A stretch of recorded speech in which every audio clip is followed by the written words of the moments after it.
You are not the dying type. Law of attraction, karma, and manifestation. Some somber talk in today's video. Welcome. Law of attraction, karmic effects, manifestation. They teach us that you, life, everything, it's all energy. And that karma applies across lifetimes.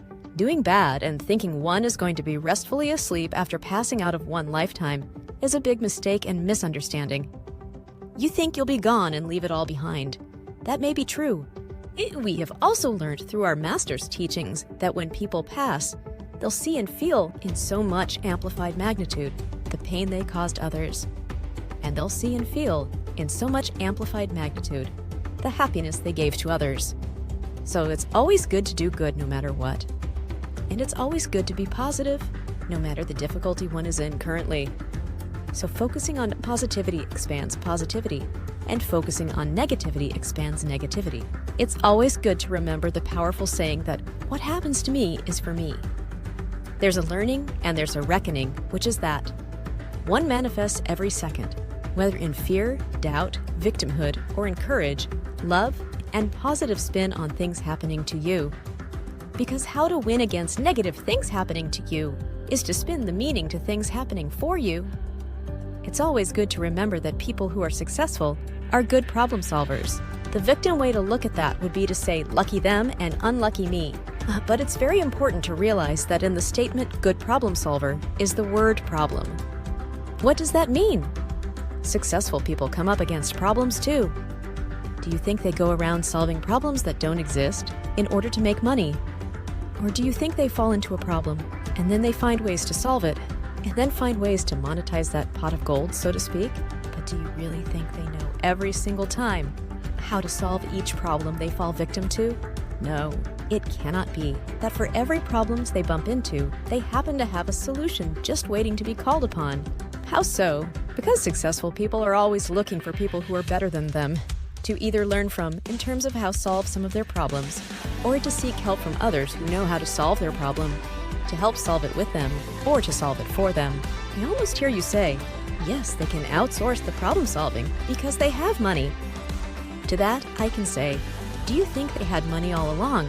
Or do you think they started from a low point somewhere in the beginning? Do you think some entrepreneurs do sometimes lose money and then have to work themselves back up again? In those dire situations, how would they outsource, I ask myself. I ask myself, how would they solve that problem though?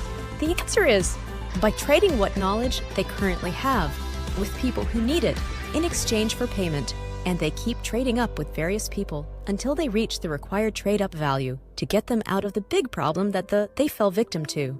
Through all of that, did they feel victim? Highly likely.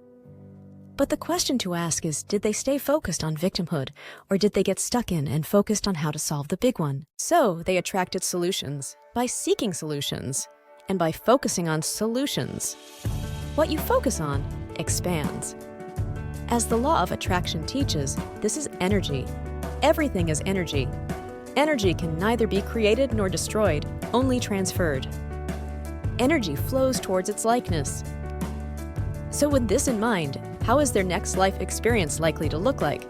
We can all see how the saying, the harder I work, the luckier I get, holds true. We can see that the right mindset makes you take the right action, and with the right emotion. You see how thoughts, emotions, and actions always play a role in the next life experiences that we get to have.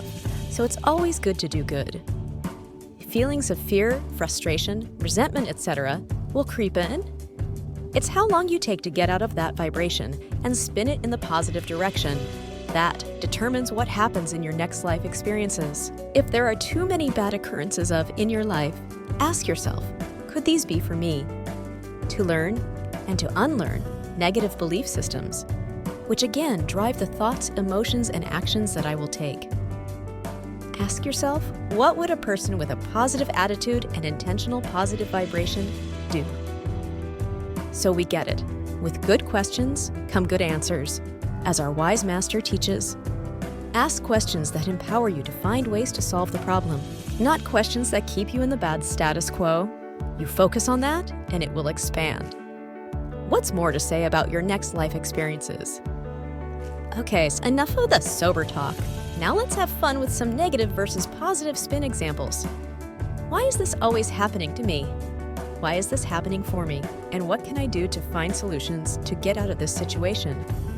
Who out there knows how to solve this? Oh, they charge what I don't have right now. Look, what do I know how to do right now that someone else needs? And maybe I can find ways to monetize my help with that? Oh, hang on. I've been told I'm quite good at keeping things clean in my closet. My jackets are always facing the same direction, and I admit I do like hangers of the same color, and I do admit I like to fold t-shirts Japanese style. I quite like the idea of looking at a neat color-coded closet. It does something positive to my mood. Maybe that's what people feel when they comment on my kitchen and closets. Positive. So let me search online to see if people really need this type of assistance. Oh, hang on. My uncle is quite a case of contradictions. He doesn't like to clean or pick up after himself, but he is squeamish around the tiniest speck of dirt. Do you think there are more than one in the world like him? Now wait there a second. If people like this exist, it means I can make money now from helping them. But wait, I don't have time. What? Victimhood again. Let me change that. Who can I find that can help me do the work and split the proceeds with? Oh, I know. Happy Lauren. She likes to distress by cleaning. She'd be singing merrily along while doing her cleaning chores. And me, I rather like to clean my own spaces, so this means she can hold me accountable, and I can learn how not to sweat the volume of work. And, I've learned from our mentors that when the money comes in, do reinvest it back into the business. So, before you know it, Lauren and I will have trained a couple more people who think like us and appreciate what we all get out of it, and we'd all have a thriving hustle. So, let's start here. Let me speak to Lauren.